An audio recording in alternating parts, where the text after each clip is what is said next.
Welcome back to another playing card review, and today I'm going to be taking a look at these.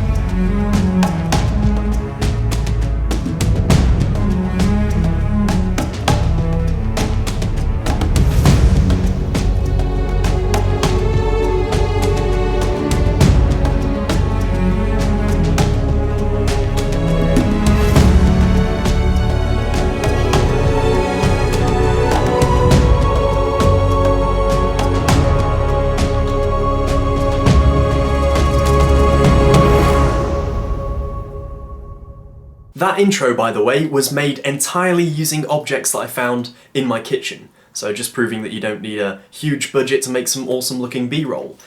Today we're going to be taking a look at the Star Wars playing cards Silver Special Edition. These are the black and white silver specials from Theory 11, and these cards, oh boy am I excited to take a look at these cards, because I'm a huge Star Wars nerd as well as a playing card fanatic.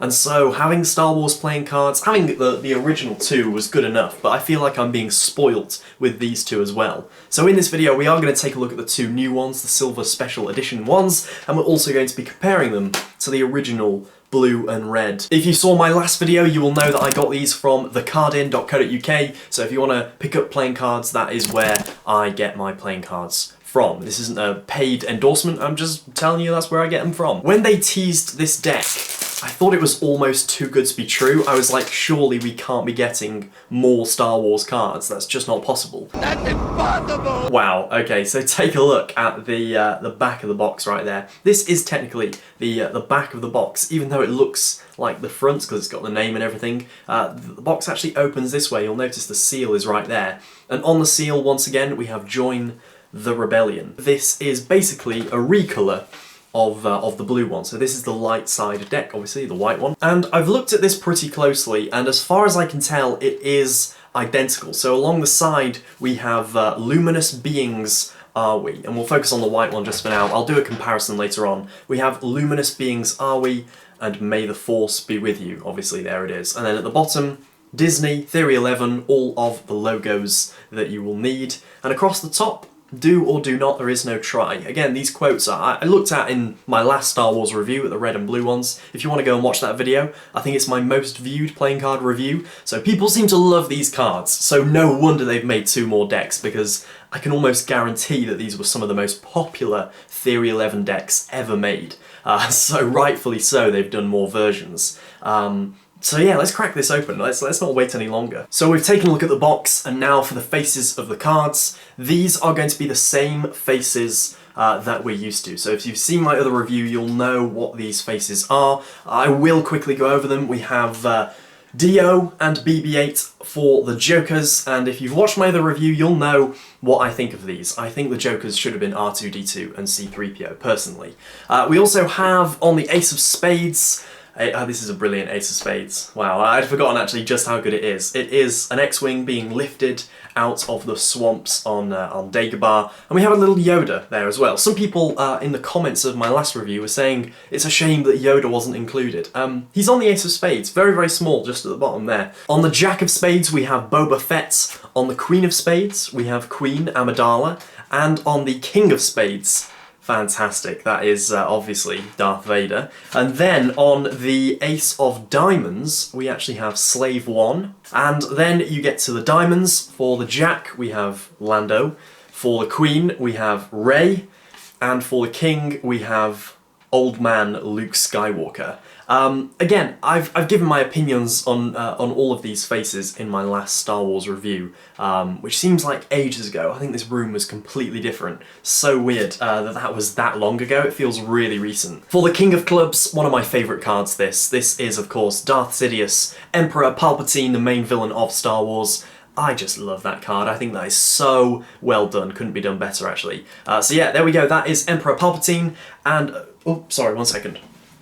Did somebody say my name? No, I was just reviewing the cards. Do you like it? Order 66 Star Wars decks. Sorry about that, guys. The Queen of Clubs is Mon Mothma, who is a pretty minor character. It would have been good to see some other characters here, but of course there aren't really many female characters in the original trilogy of Star Wars, so I guess it's difficult to pick someone other than Leia. But yeah, there we go. That's Mon Mothma. And on the Jack of Clubs, this is fantastic. That is, of course, Kylo Ren, and I think that's a brilliantly done card, to be honest. On the Ace of Clubs, I'd actually forgotten that it was this, but it's Darth Vader's TIE Fighter right there, a sort of line diagram across the pip, as all the aces are. Again, I think this attention to detail is so appreciated. Really, really good.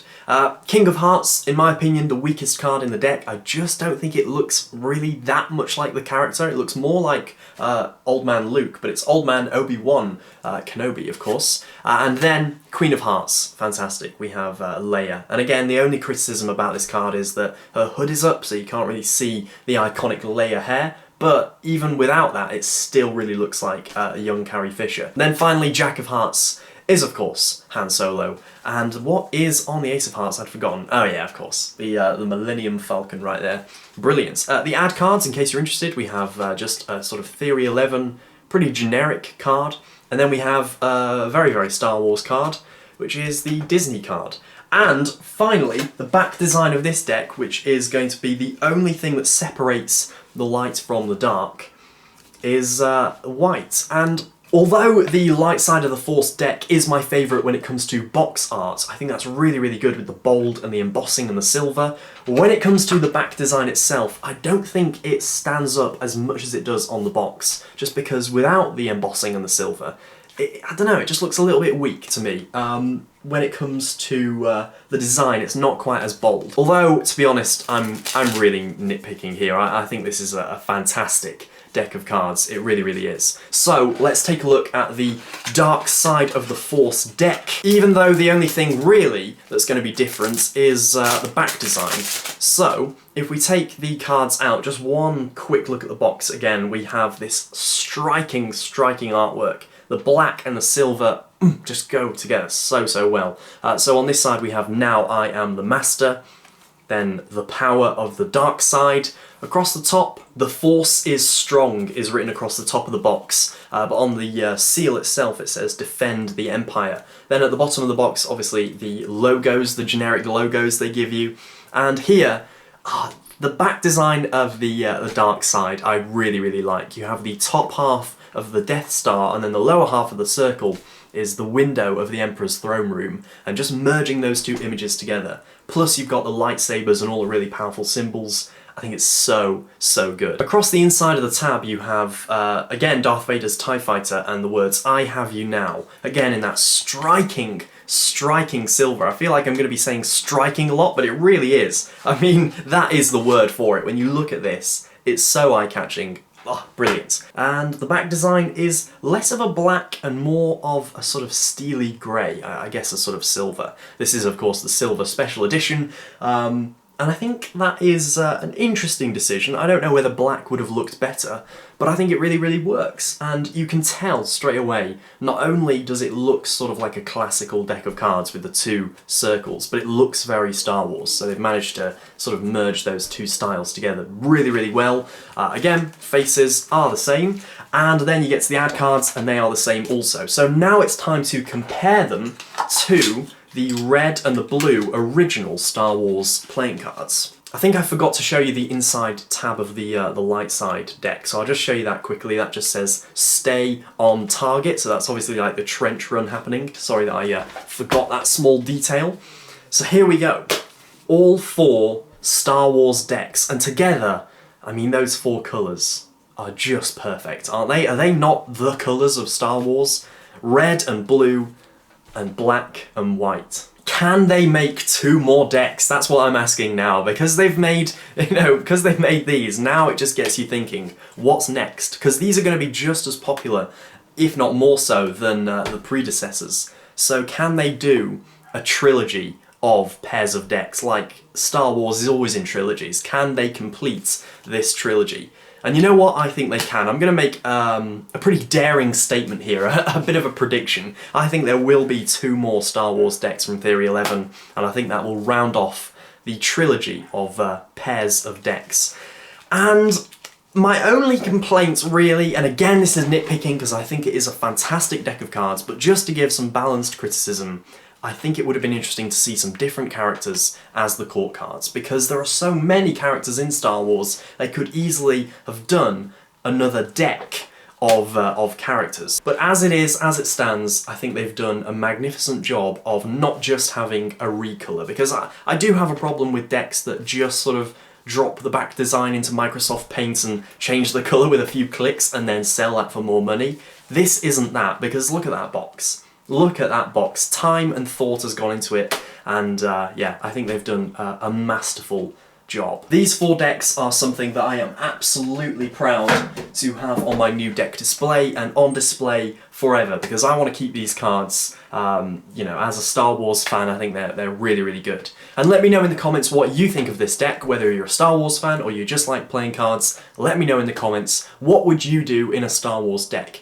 If there is going to be 2 more, how would you change it? How would you make it different? What colours would you use? What characters would you have on the court cards?